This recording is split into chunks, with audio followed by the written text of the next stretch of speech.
I'm now recording this. I want to start this session that talks about Pirkei Avot and ethics and values by quoting something really powerful. I don't have the exact quote, but I'm going to paraphrase. It was read last night at the end of the Shiva for one of the 21 soldiers who was killed he was from Herzliya, and I was in the synagogue for the end of the memorial, for the end of the Shiva. And his wife got up with her phone and she read to us the very last message she received from him, text message that she received from him. And I approached her afterwards. I said, "You must publish this." I didn't want to ask her, "Can you send it to me now?" You know, it's the end of the Shiva to start exchanging numbers. I don't know her. I was there because I received a text message from the synagogue that I'm now part of. I'm on their chat group, and they announce when there's times of services and so on. And they said, "Please join tonight. We're opening our doors and our hearts to the family of one of the soldiers who was killed last week. He's from Herzliya." As I mentioned, the mayor of Herzliya came, many of the rabbis, many of the local town leaders, and just majority just people. Many of his brothers in arms, some who have gotten out of Gaza that were there.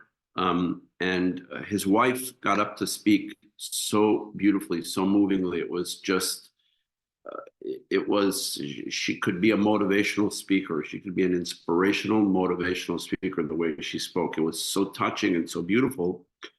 And she took out her phone and she said, "I want to read to you the very last message that I received from my husband the day before this terrible disaster and tragedy took place."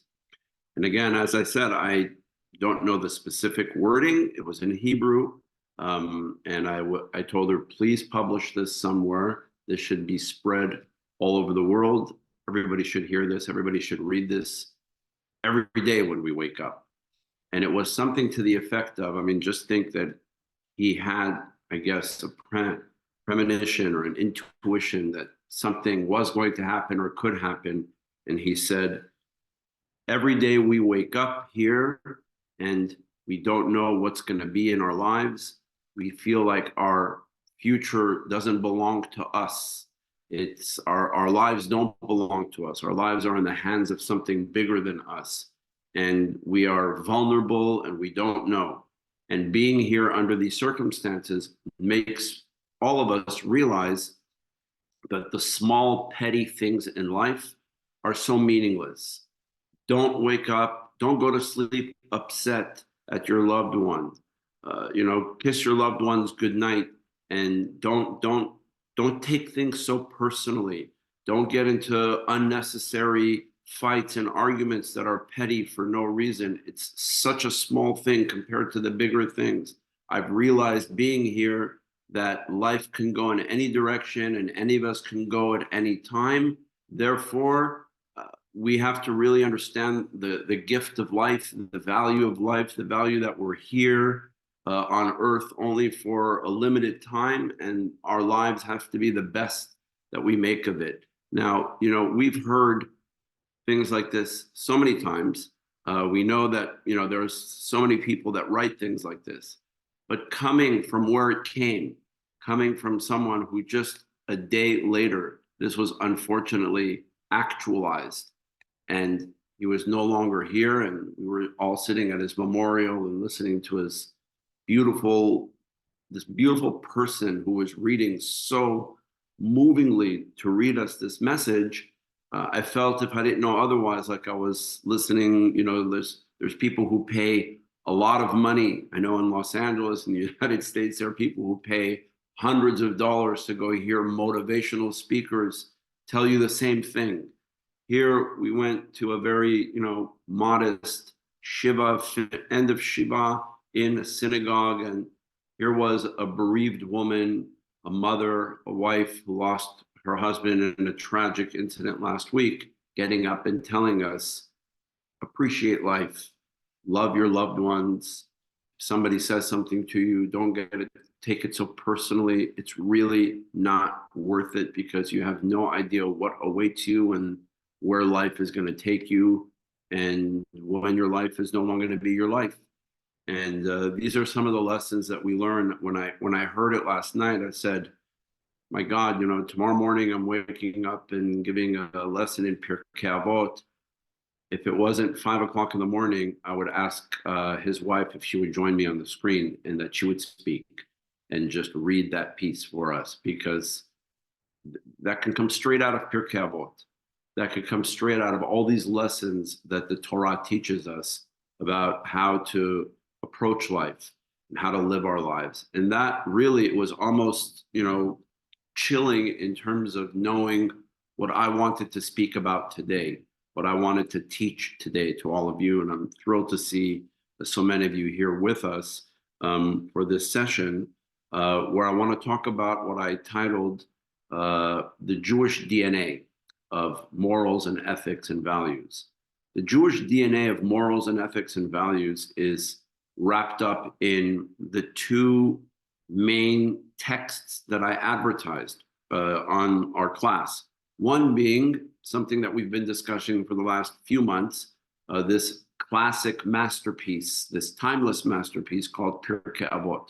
Pirkei Avot is the most classic, timeless book of wisdom, of collection of wise sayings that we have, that maybe humanity has.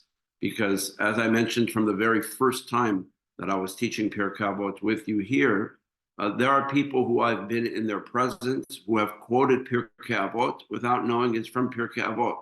If I'm not for myself, who will be for me? If not now, when? They think, that comes from Bartlett's book of quotations. They don't realize this was from the Mishnah from 2,000 years ago. Many, many other things. Say little and do action speak louder than words. That's just an English way of phrasing emor me'at v'haseh harbeh. Say little and do much, meaning don't make everything all about words, but deeds, actions. So Pirkei Avot is a timeless book of wisdom. As I mentioned in the very beginning, it comes from the Mishnah. It's originally located in the Mishnah, but Pirkei Avot took a life of its own outside of the Mishnah, meaning when we study the Mishnah, the classic book of rabbinic literature, it's a book, the Mishnayot are part of the larger package of rabbinic literature, of Mishnah, right? When we study Jewish law, we study the laws of prayer, of Shabbat, holidays, the laws of marriage, divorce, the laws of relationships, the laws of damages, etc. These are all the sections of the Mishnah. Embedded in all of this is this tractate, this Masechet called Pirkei Avot, the sayings of our fathers. It completely doesn't belong, if you will, in the sense that it's not a discourse about law. The rest of the Mishnah is a discourse that's legal, that's talking about what time do you read the Shema in the evening? How do you not carry things on Shabbat? How do you, are you allowed to cook on the holiday versus on Shabbat? What are the laws of damages and compensation?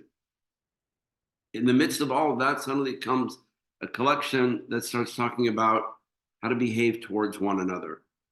And those are the two words that I want to focus on tonight, two words that we use so often and sometimes don't stop and think about them. And they are derech eretz. Derech eretz. These are two words that I was raised with from childhood in my home, from my parents, from my rabbis in my school. Derech eretz, okay, and before I go into derech eretz, I want to talk just for a moment about the other collection of sayings that I want to speak about tonight that precede, if you will, Pirkei Avot, because they're not in the Mishnah, they're in the Torah. And I'm talking about something that we read this coming Shabbat, if you go to synagogue. In Parashat Yitro, the Torah portion that's titled after the father-in-law of Moshe, Yitro, he received the title by Yishma Yitro, Yitro. This is his parasha. In that parasha, titled after him, okay, we could rename or we could nickname that parasha, Parashat Matan Torah, the parasha of the giving of the Torah. The giving of the Torah at Mount Sinai. Why? Because it is in this parasha that for the first time we hear God's voice in first person. This is the one and only time in the Torah where we don't have communication by God to a prophet, but we have communication by God to the whole people. Usually, God was speaking in the book of Genesis to Abraham, Yitzchak, and Yaakov. He was speaking to individuals. Then God received a partner, if you will, named Moshe, who he was speaking to. And we so often hear, right, over and over, there's a verse that reads, Vaydaber Hashem el Moshe lemor, daber el bnei Israel. And God spoke to Moses, saying, speak to the children of Israel. That is the majority of the communication of the Torah's commandments, of the Torah, of anything God has to say and wants to say. God tells Moshe, here's what I want to say, convey that to the people. That's how the bulk of the Torah was given to us, was through an intermediary named Moshe. We name him, the rabbis named him Moshe Rabbeinu.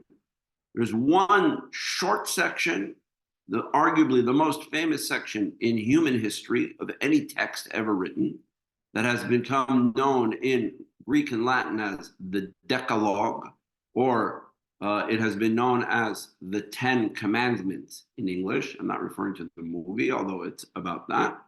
But in Hebrew, we do not call it neither the Decalogue nor the Ten Commandments, because as we know in the Torah, there are just a few more than 10 commandments.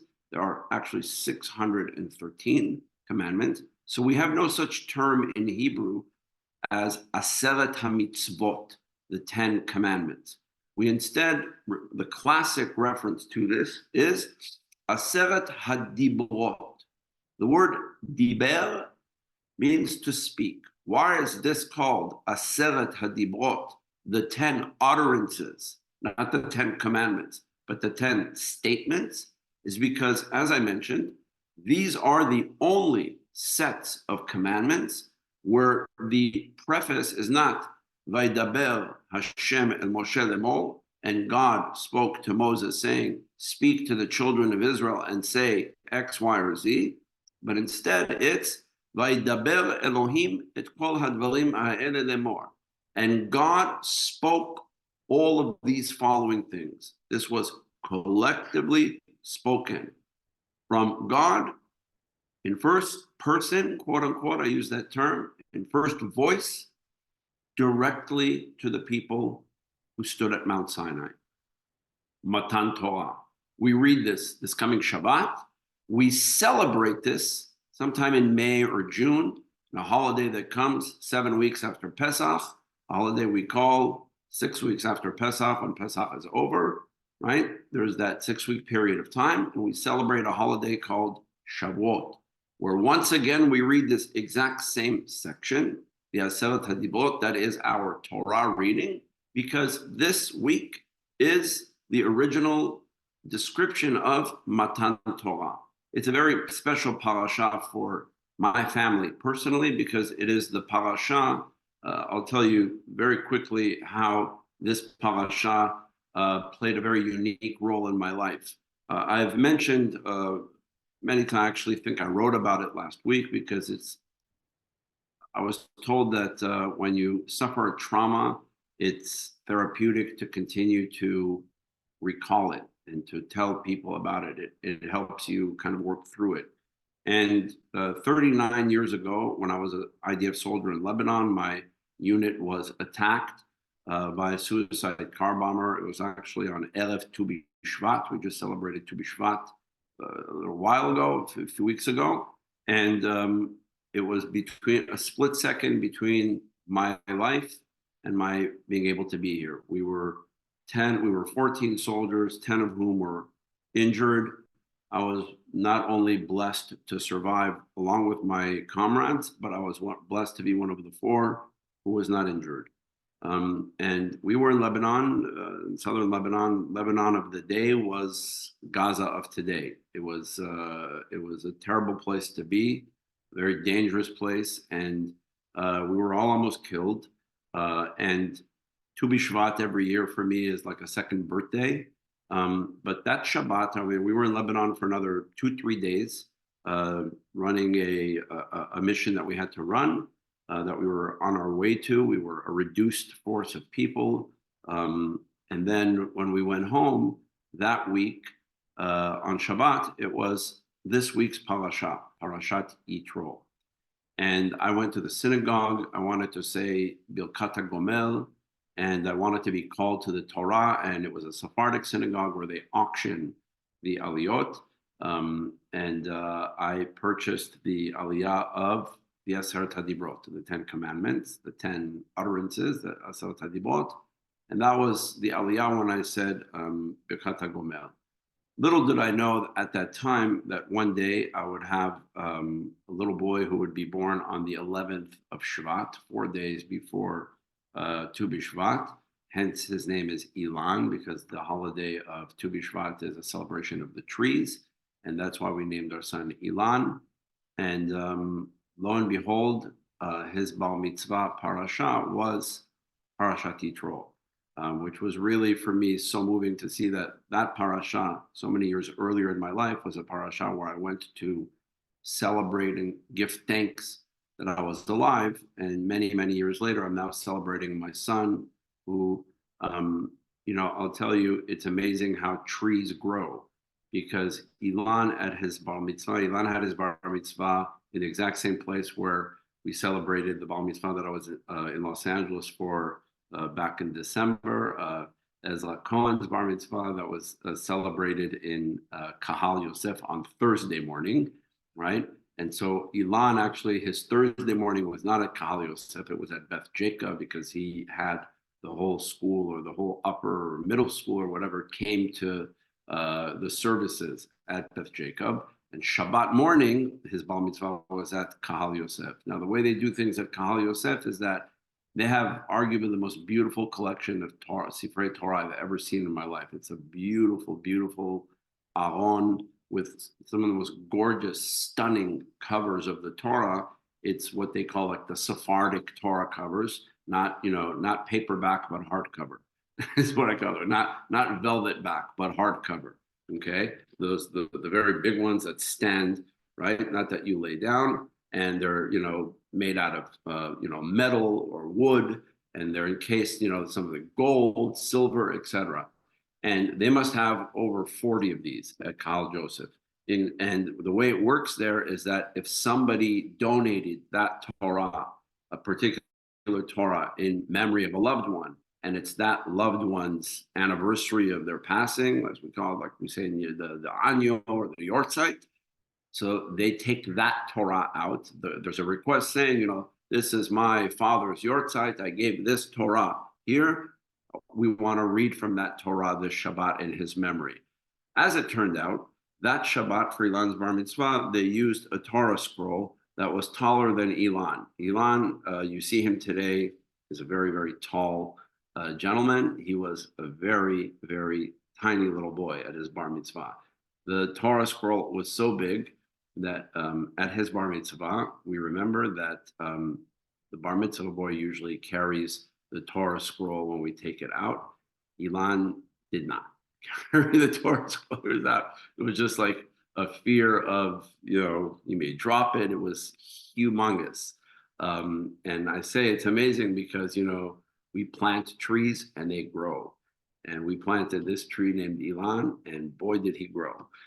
So thank God. And I remember being at Kahal Joseph that Shabbat, just recalling how several years earlier I was in Netanya for Shabbat, Parashat Yitro, and I was called to the Aseret HaDibrot, thanking God for being alive. And here I was now thanking God for being alive and having now my second child being bar mitzvah, or Shira was bat mitzvah, and now Ilan came. And their actual Torah portions were back to back. Shira was last week's parasha, Parashat B'Shalach. That's when she did her bat mitzvah, because it's called Shabbat Shira, even though she wasn't born during this time, but she chose that week's parasha, the parasha of the Song of the Sea that we sing every morning, Az Yashir Moshe. And then this week is the Parashat Yitro. This is what Ilan read the entire parasha for his bar mitzvah. And it was just very moving to see where life takes us. Parashat Yitro contains the section of the Aseret HaDibrot, and this is arguably the shortest but most powerful speech ever given in all of human history. As I mentioned, this was not a private conversation between God and Moshe. This was not God telling Moshe, here's commandments that I want you to convey to the people, but this was Vaydaber Elohim et kol hadvarim ha'ele lemo. God spoke the following words to the entire community, saying, and by doing so, this became that we heard God's voice at Mount Sinai. So when people ask, what does God sound like? We don't know. It doesn't tell us inside, God's voice was high-pitched or low-pitched. So I always tell people, if you want to hear God's voice, open the book of Exodus, chapter 20, starting with verse 2, because verse 1 is an introduction. And how do the 10 commandments, actually 10 so-called Aseret HaDibrot, how do they begin? By God is introducing himself, itself, herself, itself. I don't know, we don't genderize God, but just for the sake of a common conversation. The introduction of God is to the people, Anochi Hashem Elohecha, Asher hotzeticha me'eretz Mitzrayim mibet avadim. I am the Lord, your God, who took you out of Egypt. Why does God identify itself that way? Why is there an identification of God, an introductory statement? Because remember who we're talking to. Who are the people that are at Mount Sinai? They're not sophisticated theologians who have some deep connection to God. They're a band of slaves who know very little. And the last time they saw God's power was a few months ago when the sea split and the miracle of the Exodus took place. And so it's almost like God is saying, remember what happened? Somebody took you out of Egypt. You were almost drowned in the sea. And instead, I drowned your enemies in the sea. That's who's talking to you. That's me, God. God, the creator of the universe. Anochi, I, the Lord, who created the world. I'm the one who took you out of Egypt. Meaning God identifies by Yetziat Mitzrayim, the exodus from Egypt. That was the most recent and perhaps the foundational event that launched the Jewish people, right? The Jewish people were born on Pesach. Pesach is our collective birthday. It's our Yom HaAtzmaut. It's our Independence Day. And so therefore there's an introduction of God with, I took you out of Egypt. That's who's speaking. Now, Maimonides is very interesting, the Rambam. I told you that the Rambam had a very, very interesting way of understanding the commandments. This week, if you read the Jewish Journal, I write an article every week. You may receive it on email or in the Jewish Journal. The article is now called Sephardic Torah from the Holy Land, because I live in Israel. So it's very beautiful. But for months, I've been writing an article just simply titled Sephardic Torah, where I try to focus on a Torah commentator each week, a Torah commentator who many people may know of or not know of, who is of Sephardic background, who has a unique angle that we don't generally always hear, because very often many of these rabbis are not known or quoted. In this case, this is a rabbi that I quoted who nobody knows. Why? Because he chose to remain anonymous. I titled the article for this week, The Mysterious Sephardic Educator. We know that he was from Barcelona and that he lived in the 13th century. He wrote a book that explains in full detail all 613 commandments of the Torah. The book is titled Sefer HaChinuch, the Book of Education. It is one of the classic masterpieces of Judaism. It explains in full detail all 613 commandments. It's been translated into many languages, including English. I would strongly suggest, if you want a week-by-week explanation of all of the mitzvot of the Torah, Sefer HaChinuch. Now, Sefer HaChinuch, who wrote it? We don't know. Why is that? Because Sefer HaChinuch, the author, all he tells us in his introduction, he doesn't identify himself by name. We know that he lived in Barcelona sometime around the 13th century, and he only tells us the purpose of why he wrote this book. You know why he wrote this book? He wrote it as a gift to his son, like a bar mitzvah gift. He said, I wrote this because I want to inspire my son, my boy. I want to inspire him to love God, the Torah, and the mitzvot. That's why he wrote Sefer HaChinuch, meaning he sat down and wrote a systematic, detailed commentary of the Torah to the entire world to read. And it is simply an anonymous book. In my article that I wrote, I said, one of the things we learned from this book is the midah of anava, humility. We learn the trait of humility. Why? I said, imagine for a moment you write a book like that.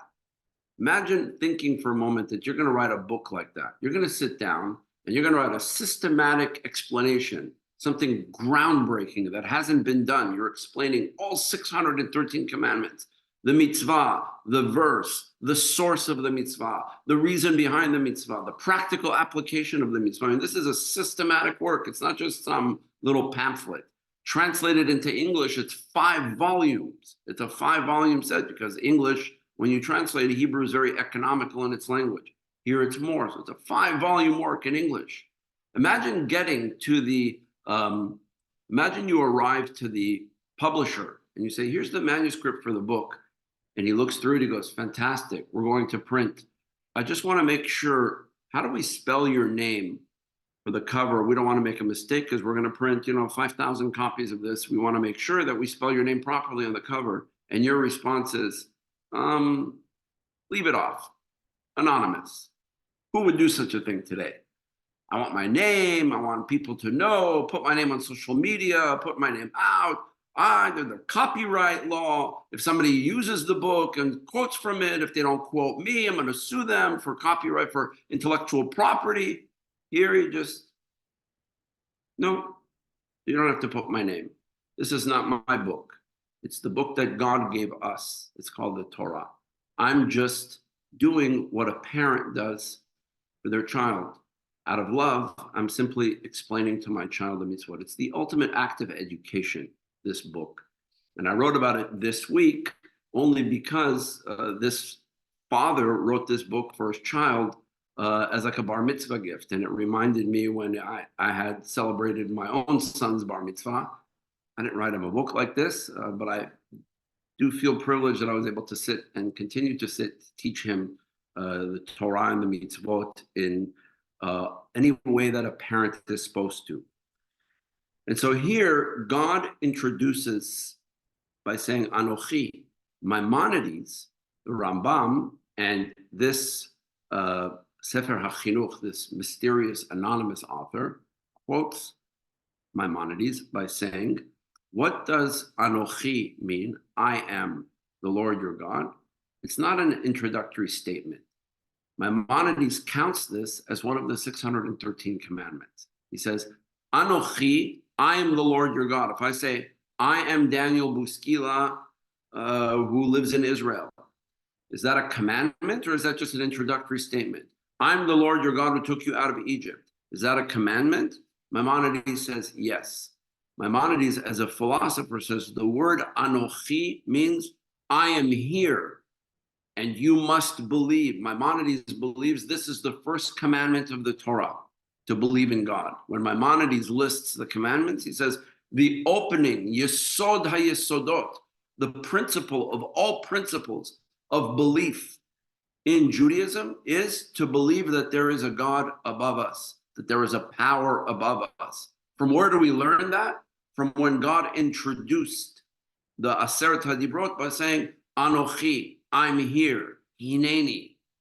By saying Anochi, Anochi existentially means there is a God that you must believe in. I'm not simply introducing myself to say, in case you didn't know, that's who's speaking. It's to say, believe in me. The Matan Torah, according to Maimonides, the revelation at Mount Sinai, was a moment of deep faith, of tying ourselves to the basic principles of belief in God and to connect ourselves to that. This is what the Rambam says. So with that, what I want to do, go back to the words, the two words, derech eretz, and to connect them, if you will, to these 10 utterances.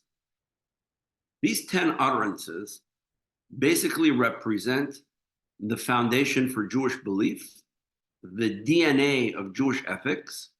And so often, if I don't want to talk so much about world politics right now. I know I've done that much in the last few sessions when I've talked about the war and what's going on, and I want to take a little break from that, except to say that when we talk about why is Israel always held to another standard, it's not fair.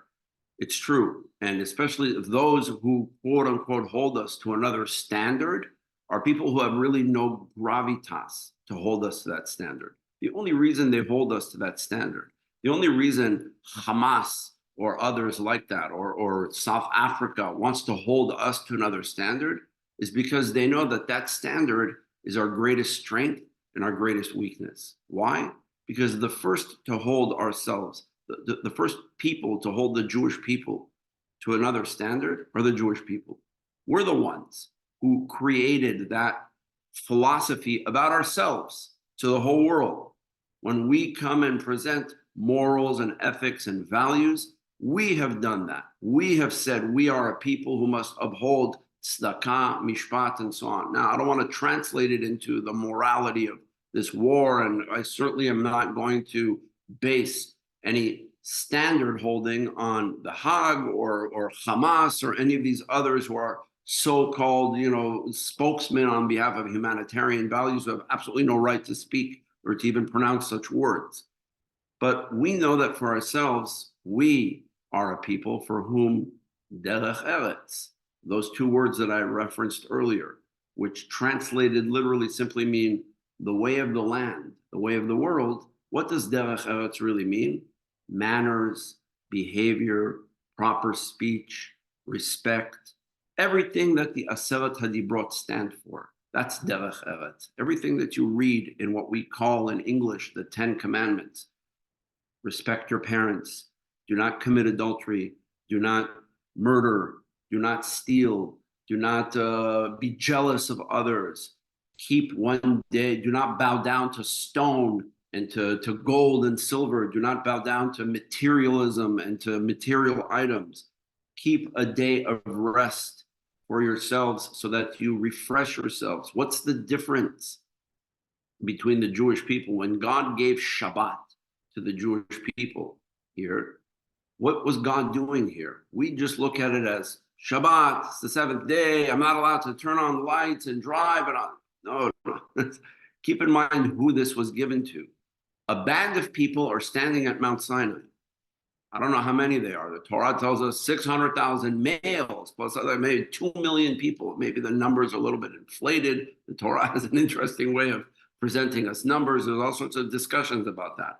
But there's a lot of people at Mount Sinai, okay? A lot of people at Mount Sinai.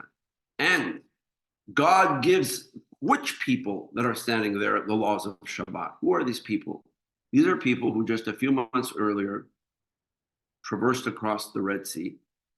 And when they traversed across the Red Sea, they not only traveled from one place to another, but they traveled from one reality and existence to a new reality and existence.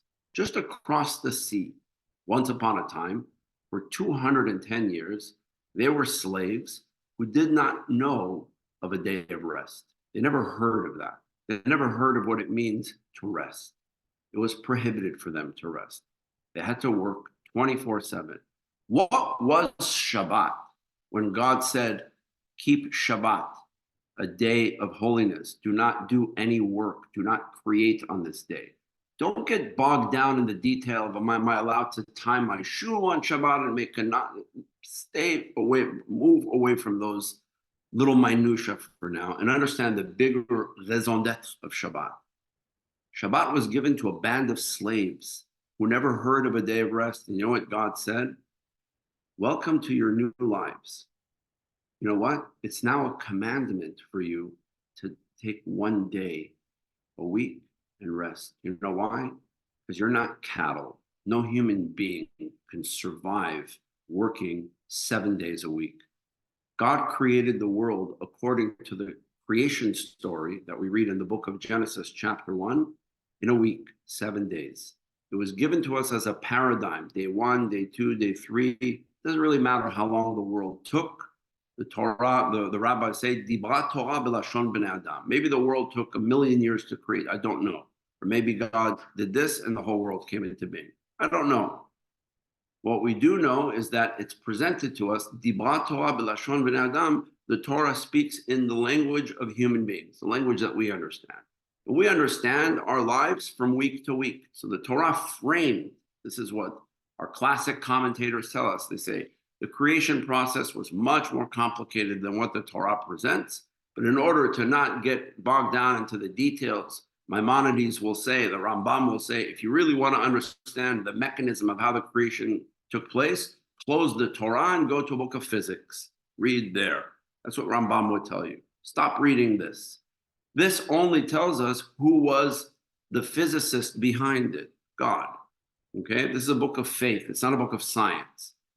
If you want to understand the science of the creation of the world, go to science books. That's what Rambam said 850 years ago. Imagine what he would say today, right? Based on the things he knew then versus what we know now about the universe, post-Einstein world, theory of relativity, et cetera, okay? Maimonides will say, read science. But when we're reading the Torah, we know that the Torah presented to us almost in very simplified terms. Day 1, day 2, day 3.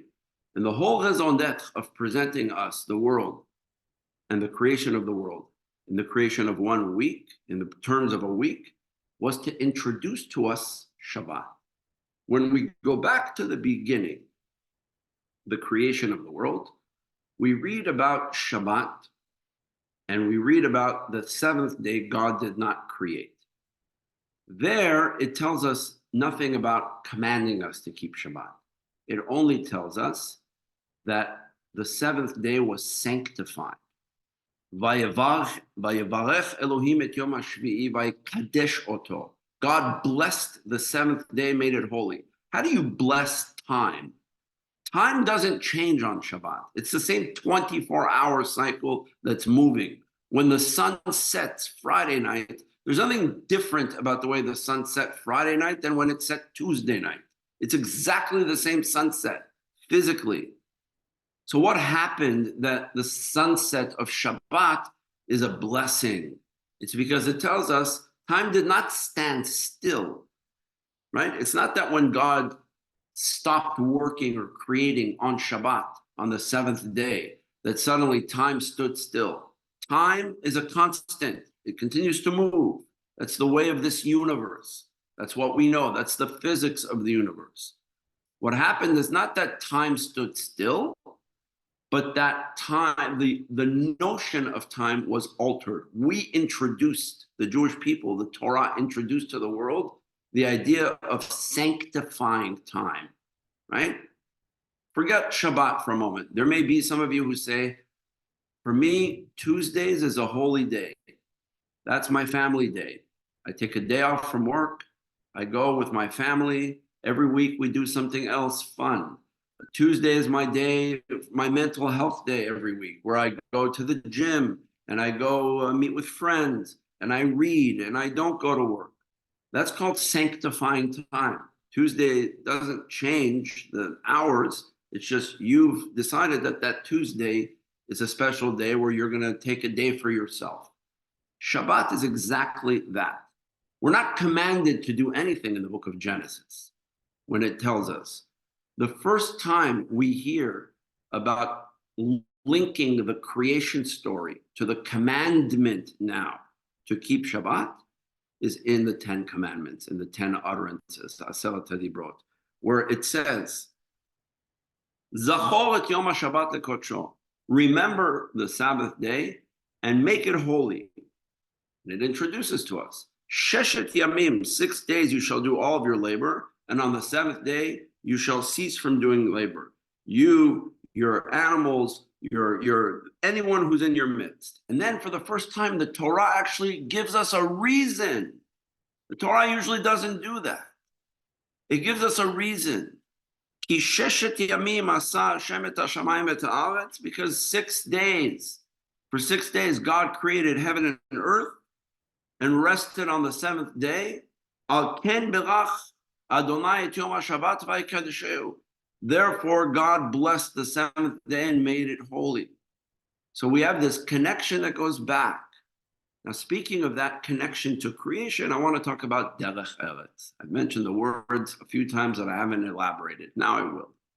Derech eretz, respect, behavior, okay? In Pirkei Avot, we have a famous statement that says, Im en Torah, en derech eretz. A life without Torah, if there is no Torah, there is no derech eretz. Meaning, if you don't study the Torah, if you don't study these very values, these principles of Pirkei Avot, of whatever, from our literature, of all the ethics and morals and guidance on how to live your life, it's hard to be a good human being. Why? Because the purpose of the Torah is not to make you a better Jew. That was always my trick question to like my students. I would say, true or false? The Torah is here to make you a better Jew, right? And I liked when they said false, because it's not here to make you a better Jew. A Jew is not some thing. A Jew is a person. And the Torah is here to take a Jew who's born Jewish or who's converted to Judaism or accepts Judaism and to make them a better person. That's why the Torah is here. It's trying to make us better people, better human beings. Derech eretz. So im en Torah en derech eretz, the rabbis are linking and they're saying, you know, these things are joined at the hip. Derech eretz, the behavior, right? If you don't study the Torah, you're almost kind of removing yourself from the world of the study of ethics, morals, values, principles, respect your parents, don't take lives of others, don't steal from others, etc., etc. But then the rabbis in Pirkei Avot actually tell us also the converse. They say, Im ein derech eretz en Torah. Here it gets interesting. If you don't know how to properly behave, then your Torah is worth very little. Meaning, there's nothing that we hate more. We actually call it a chilul Hashem, a desecration of God's name, when somebody who purports to be a religious person, forget about if they stole, we always use those famous examples. Oh, a Jew who was a rabbi or a religious person with a kippah on their head, we found out that they cheated on taxes, that they did that. No, we're not talking about that.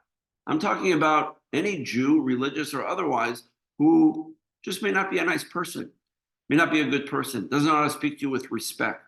We don't always have to go to the extreme cases and say, you know, those people who on Wall Street did this. No, that's not everybody. That's just a handful of examples. What bottom line it means is that if somebody just doesn't know how to speak to you benimus, with respect, if somebody has a mean-spirited demeanor about themselves, that's lacking derech eretz. And the rabbis say, im en derech eretz, if you don't have those basic values of how to address somebody with respect, en Torah.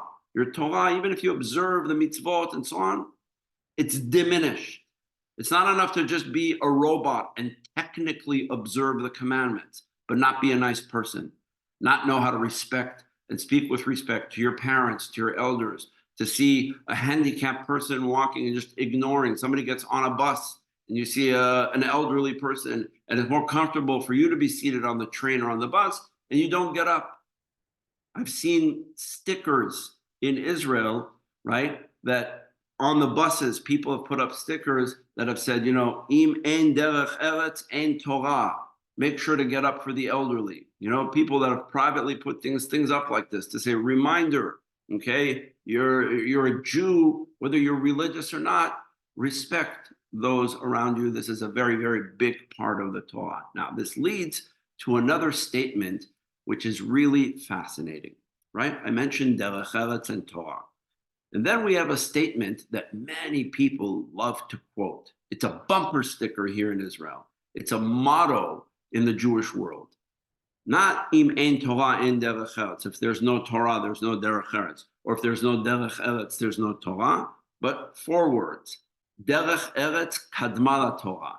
Derech eretz comes before the Torah.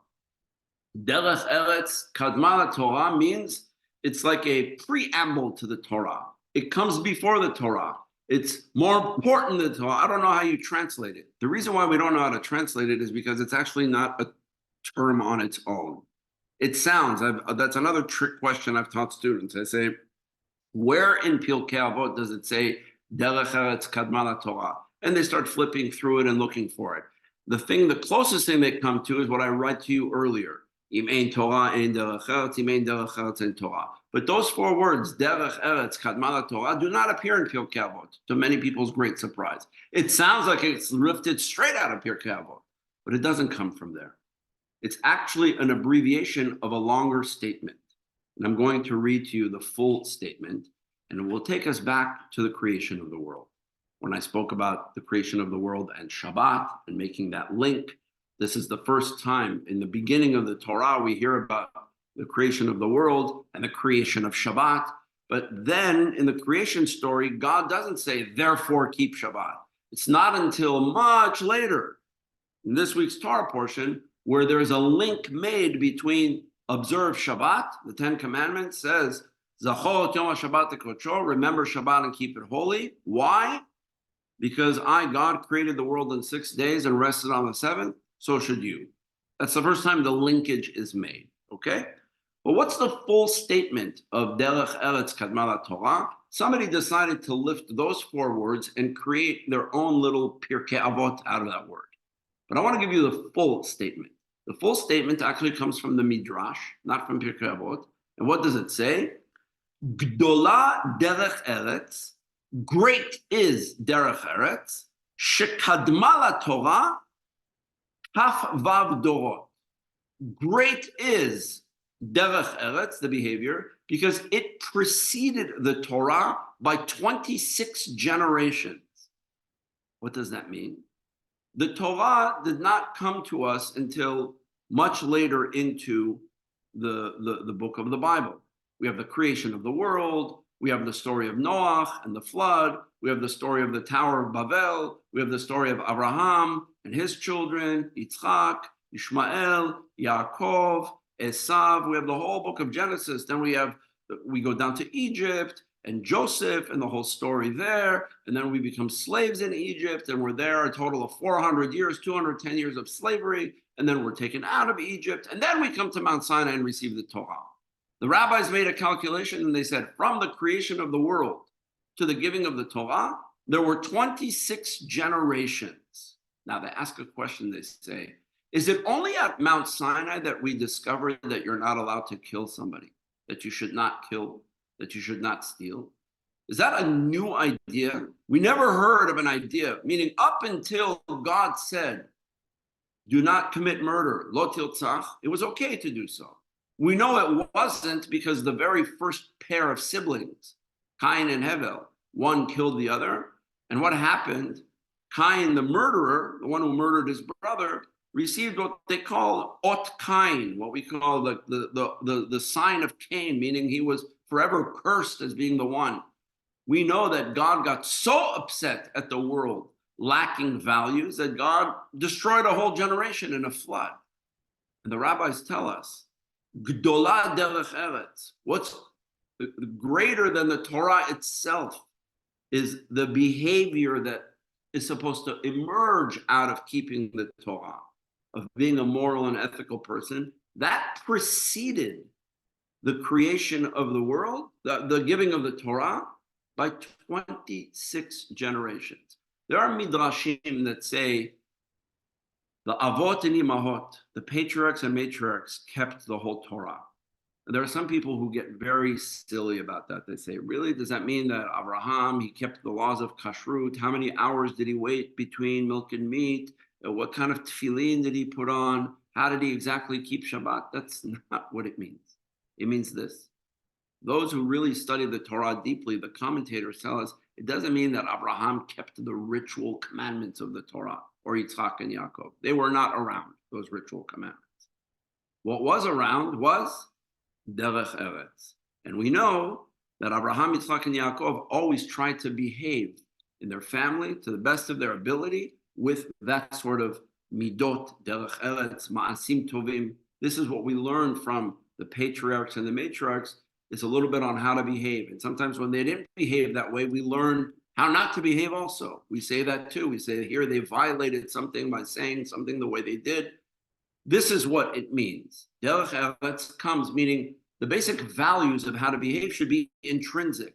You shouldn't need God to tell you, lo tirtzach, don't commit murder, in order for that to be a value. It should be a value in and of itself. You shouldn't need God to tell you, don't steal, in order not to steal. It should be a value that's intrinsic in and of itself. When God spoke these words at Har Sinai, it wasn't to say, welcome to the idea of not murdering and stealing. Welcome to the idea of not being jealous. It was simply a declaration. Why did God speak these out loud to the world? It was to say to the whole world, to the Jews and to anyone else listening. They tell us that when the Torah was given, everything came to a standstill and the voice of God traversed across the world. And God was saying, what does it mean to be a Jew? What does it mean to have a covenant? What is the brit here at Har Sinai? Here it is. We are a people who do not murder. We are a people who do not steal. We are a people who do not value material items as being gods. We don't worship gold or silver. We don't worship wooden stone idols. We do not. We are people who are not built to be jealous beings, but we are people who say, like Pirkei Avot, Ezehu ashir hasamech bechelko. Who is a wealthy person? He who is happy with their lot in life. That's a wealthy person.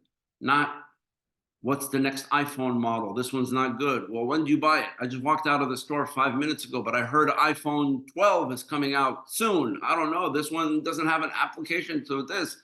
I just bought a brand new Tesla. Is it the best new model or should I get the next one already? Over and over and over and over and over again.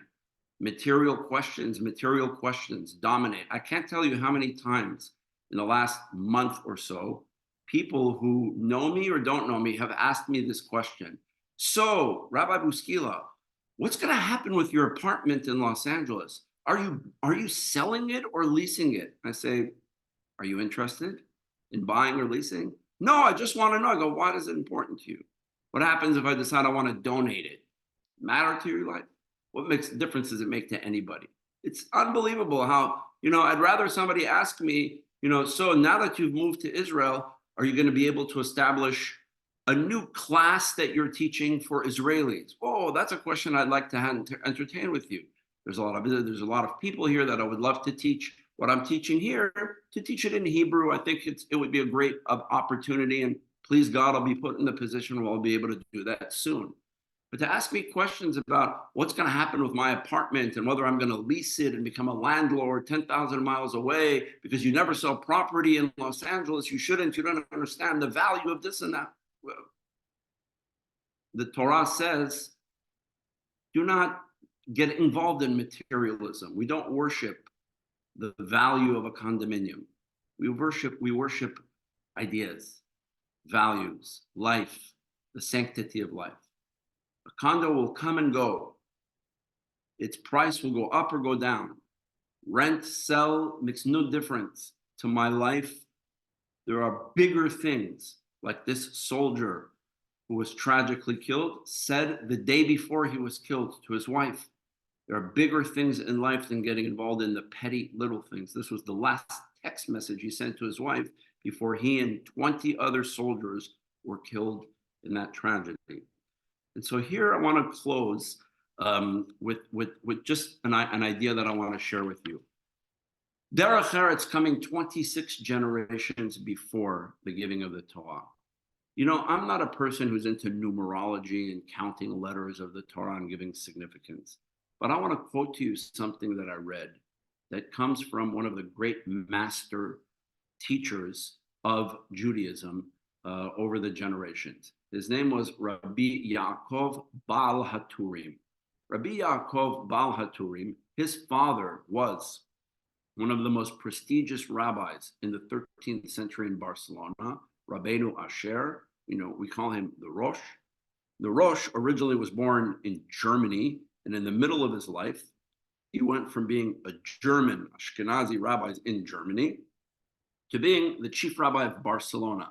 At the time versus today, where we get very into ethnic politics and identity politics, and are you Sephardic and are you Ashkenazic? That's not the way the Jewish world worked back then, thankfully. And it's the same thing that should be today. Nobody cared. The community of Barcelona brought the Rosh from Germany to Spain, and Ashkenaz from there to Spain. They brought him to Barcelona. Why? Not because he spoke German or Spanish or Yiddish or Ladino, but because he was a big Talmid Chacham. He was a great, famous rabbi, one of the three authorities upon which the Shulchan Aruch was based. Shloshet Amudei HaHora'ah. There were three giant teachers of halacha, each in their generation: the Rif, Rabbeinu Yitzchak Al-Fasi, the Rambam, Maimonides, and the Rosh, Rabbeinu Asher. With these three books, a rabbi named Yosef Karo in the 16th century composed the Shulchan Aruch. This rabbi, the Rosh, had children. One of his children, Rabbi Yaakov, wrote the preamble to the Shulchan Aruch, the pre-Shulchan Aruch called the Arba'at Turim. It is a masterpiece work of halacha, but he also wrote a commentary to the Torah, a very interesting creative commentary, Bal HaTurim ala Torah. And here he noticed something very interesting, and I want to close that. I want to close with this, making the connection between the creation of the world, Derech Eretz of Pirkei Avot, and the Aseret HaDibrot. Park this in your minds for a moment. Again, I don't make much of numerical value of letters, gematria. Pirkei Avot itself says, gematriot parparaot la Torah. Gematria, the numerical value of a letter, that's the, if you will, like that's the dessert of the Torah. It's not the main course. You can't build Judaism based on, oh, did you know that the numerical value of your name equals this and that equals that, and therefore, et cetera, you know, you can't, that's not, you can't build a religion based on all sorts of tricks with words. But here's something interesting to park in our minds. And I think there's a message to it, and I want to wrap up with this. In the very beginning of the Aseret HaDibrot, I told you God introduces the voice that the people are going to hear, the introduction of God. The Torah preambles the Aseret HaDibrot, the 10 utterances, by telling us, Vaydaber Elohim et kol hadvarim ha'ele lemor. And God spoke all of these words saying, okay? In the beginning of creation, it tells us, the first verse in the Bible, Breshit bara Elohim et hashamayim ve'et haaretz. In the beginning, God created heaven and earth. These two sections, the creation of the world and the giving of the Torah, are both share in common that they are 10 utterances. Every morning we say, I'm about to go to Minyan in the morning, where we say, amongst other things, Baruch she'amar v'haya ha'olam. Blessed be he who spoke and the world came into being. How did God create the world according to chapter 1 of the Bible? By speaking 10 times. It says, Be'asara ma'amarot nivra ha'olam.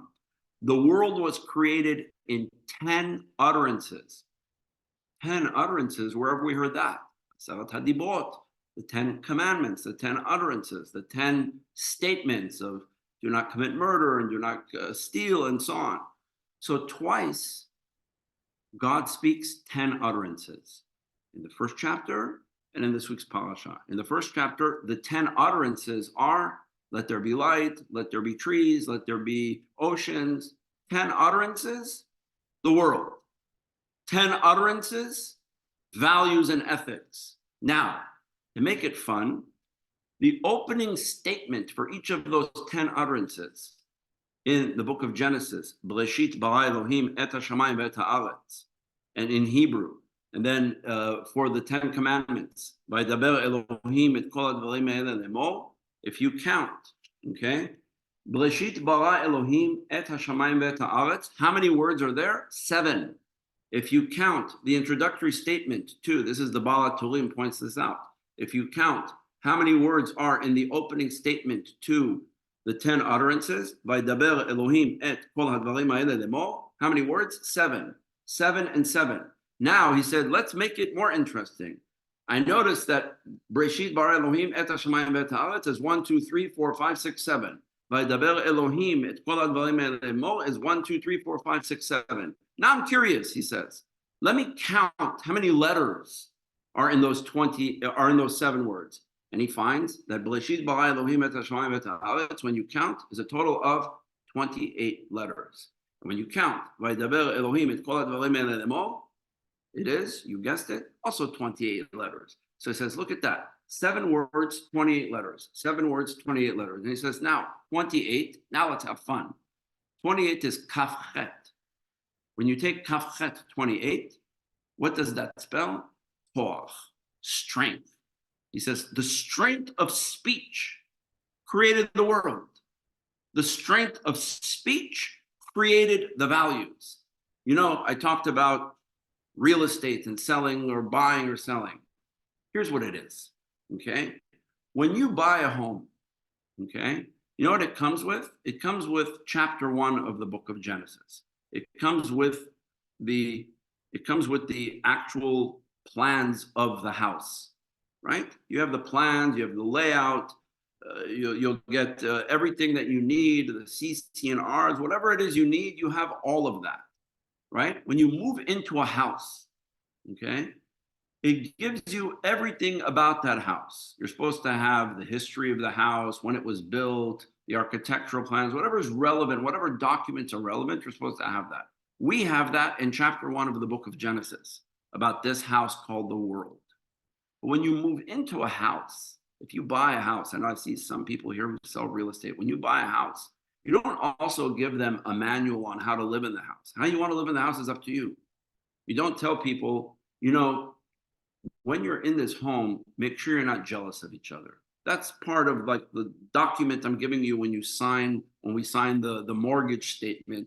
I also want you to make sure that you're going to respect each other. If you have children, they should respect you as parents. We don't do that. We say, you know, we hope you have a beautiful life in this home. Mazal tov, congratulations. May you live well. May be successful, may be a blessed home, but it's ultimately up to you, the person who bought the home, how they're going to live in it. What did God do in 10 statements? God created the world. What did God do in another 10 statements? He gave us the blueprint, not for what the world looks like, but for how the world should live, how we should live in the house. The Aseret HaDibrot are not the blueprints of the house, but the blueprints of behavior. Of derech eretz, of behavior. And that's why the Torah says, the Rabbi said, Gdola derech eretz shekadma laTorah kav vav dorot. Great is derech eretz, that it preceded the world by 26, preceded the giving of the Torah by 26 generations, because the rabbis will say it was always there. It was always intrinsic that if human life is created, you don't have a right to steal. You don't have to steal it by murdering it. If somebody owns something, if I own this glass, it's not yours to take unless you say, I borrow your glass. And as human beings, we're here for a short time in the world. And so how do we communicate to each other? With insults or with respect? This is what the Aseret HaDibrot is about. And here the Baal HaTurim did something magnificent. He says, just to draw your attention, look, 7 words, 28 letters. 7 words, 28 letters. 10, 10, 28 spells kaf chet. Kaf is 20, chet is 8. Otherwise spelled koach. The power of the creation of the world and the power of the blueprint on how to behave was given to us by God. And this is our legacy. This, as I titled in the beginning of this class, is our moral and ethical, and I will say spiritual and identity it's our DNA. It's the DNA of the Jewish people. If you want to know the DNA of a Jew, don't go to 23andMe. Don't go there looking for it. It's not there. We are not a bloodline of people. We are a text line of people, okay? It has nothing to do with people who say, I found the DNA of a Kohen is XY plus Z1. I don't know DNA. I didn't do well in those classes. It's not about that. What is the DNA of the Jewish people? The Torah, our ethics, our values, our morals. It's fun to go and do these DNA tests and say, I'm a quarter Native American and a quarter Sephardic. I thought I was Ashkenazi my whole life. Now I find that I have Ashkenazi blood. Now I found that I have half of my family was Muslim. It doesn't matter. It doesn't mean anything. Because if you've been raised for generations as a Jew, who is a Jew is not the question. The bigger question, Israel's been stuck on the question of who is a Jew for 75 years. Who converts to Judaism, who rabbi who converted you and all that. Who is a Jew is not the question to ask our children. What is a Jew is the bigger question. That's the more important question. What does it mean to be Jewish? What is the DNA of the Jewish people? My friends, the DNA of the Jewish people is wrapped up in this. Pirkei Avot, the Aseret HaDibrot. This is the core essence and value. That's why, with everything, there's a controversy in Judaism. So one of the big halachic controversies is this coming Shabbat, if you go to synagogue and the Chazan, Baal Koreh, whoever's reading the Torah, starts reading this section of the Torah, you stand or sit. The custom for many, many, many years has been to stand. Then there are some, including Maimonides, who said, no, you should not stand. Why? Because if you do so, it's like you're saying this part of the Torah is more important than the others. Now, why did somebody like Maimonides, of all people, say that? It's only because there was a polemic that Christianity for a long time had said, these are the 10 commandments. That's why we don't call them the 10 commandments. We call them Aseret HaDibrot. There's no word in Hebrew that calls them Aseret HaMitzvot. The 10 commandments is a Christian idea that says these are the 10 that were important. The other 603 are obsolete. That was the theology of Christianity. And Maimonides, as a matter of fact, the Mishnah tells us, once upon a time, when we read the 10 commandments, so-called the Aseret HaDibrot, anybody know? When did we read these? Not just in synagogue on Shabbat, this coming Shabbat, and then again on Shavuot, but 365 days a year. Every morning, as part of Tefillah, we would read the Aseret HaDibrot. Why did we stop doing it? The Gemara, the Talmud says, why did we stop doing that? Because the claim of those who were saying, these are the most important 10. When Christianity came into the picture and denied the rest of the Torah as being obsolete and unnecessary, people were afraid that if we continue this practice of reading the Aseret HaDibrot in synagogue every morning, that there would be the Jews for Jesus or the Christians of the day would walk in and say, you see, you agree with us. How come you're not reading all 613 commandments every day? Why are you reading only these 10? Okay? All the way through the Middle Ages, there were attempts to revive the reading of the Aseret HaDibrot into synagogue services every day. And for the same reason, it kept being knocked out. And then came the question of, do you stand or sit? Okay? The minhag of Ashkenazi Jewry is to stand. And the minhag of the majority of Sfaradim is to actually also stand. The majority of North African Jewry, Moroccan Jewry, and all that, there's tshuvot that we stand for the Aseret HaDibrot. Maimonides was the one who said we sit. Rav Ovadia Yosef said we sit. Okay? If somebody stands, okay, there's basically what many of the Sephardic poskim who have written that we stand, they say, why are we standing? It's not because we're saying this is more important. The whole Torah is important, of course. It's because we are recreating the moment, the experience. Even when we read the Aseret HaDibrot, I remember this I taught to Ilan, there's a different cantillation, right? There's something called Tam Elyon. Okay, if you look in your Chumash, the verses are divided. For example, the verses of Shabbat in your Chumash are 4 verses.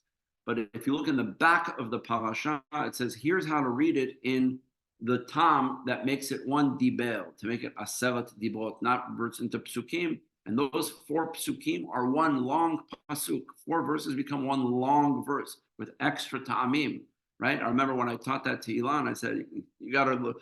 I said, this is different. Ignore what it says in the Chumash.